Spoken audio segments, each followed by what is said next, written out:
All right, this is exciting. It's a local on two page turner. This book will have you on the edge of your seat. It's a story of a Gilded Age aristocrat who traded society for a title and aristocracy, and she finds herself making the ultimate sacrifice. Yes, the book is called The Countess and the Nazis, and we're here with author and historian Richard Hutto. Welcome in. Thank you. I'm delighted to be here. We're glad you're here. We're anxious to jump right in this because this is both a biography and a memoir. Right. And it comes from real-life classified CIA documents, which Absolutely. is incredible. Tell us what readers can expect. Well, it's about a particular woman named Muriel White who lived an incredible life. She was very much from background and money. She spoke 5 languages fluently. Her dad was an ambassador. So it would have been easy for her just to be a socialite, you know, to sort of travel around to all the great houses and that sort of thing. She didn't do that, though. She took very seriously her role as the guardian not only of her family, but of all the people who worked for them. The family owned 2 large estates in Poland, which was then called Silesia. And she took it upon herself to take care of them as well, make sure that when nobody else could get food, they could. When there was a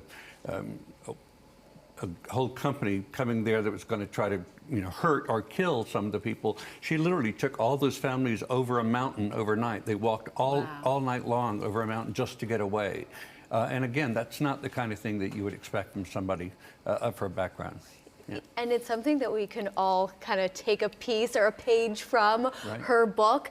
Okay, so explain how she was successful in helping this Jewish family escape from Austria and create a new life in Australia. Absolutely. The Lederer family, he was a tailor with the finest tailor in Vienna.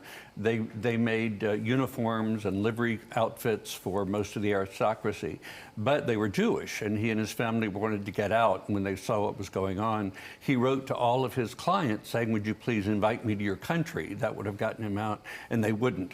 They wouldn't help him because he was Jewish. And so Muriel heard about it. At the time, her money was cut off in the U.S. because Congress said, if you're going to marry a titled husband whose family is fighting against us, we're going to make sure you can't get your money at home. So she actually had to go and find another friend who was Norwegian to get the money.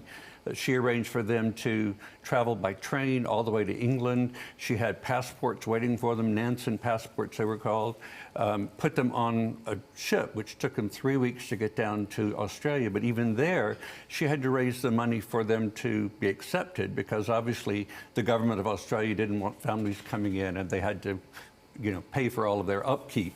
So she did that as well. And so the family always said that she was the one who saved them, got them set up in Australia. And the son, who was with them, also became a tailor just like his dad. Wow. Yeah.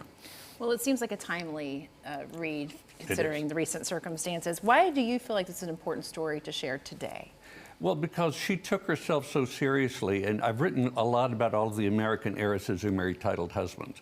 And some of them are great, you know, most of them were pretty crass exchanges of money for titles. There were a few love matches.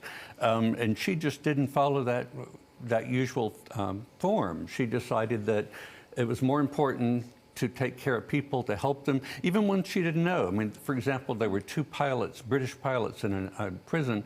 She helped them escape, and no one ever found out how, because at the end of the war, all the papers there were burned. But the SS, the Gestapo, they kept warning her, you know, like, you can't keep doing these kind of things, and we need to find out how you're doing it. And she was somewhat protected because her father was an ambassador. But at one point, she actually met Hitler at the 36 Olympics in a viewing box. And she, rather than just putting her hand out, she said, "I know what you're trying to do, and I'm going to do everything in my power to stop you."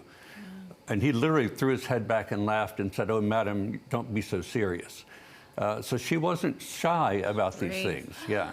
You know, I wish I could meet Muriel, really and truly. What do you think she would say today? If she were to look at the world, what would Muriel say?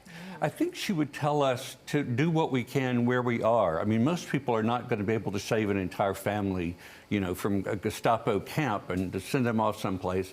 We're not going to be able to lead families across a mountain to save them. But each of us can do something where we are, as small as it may be. And I think that would be her, what she would say to us is, yes, she had a lot of opportunity to help people, and she did it, but we need to do the same thing. So good. Ooh. Thank you so much, Rick. I appreciate you. Guys, get your copy of The Countess and the Nazis everywhere books are sold, and read more online. Visit thecountess.net.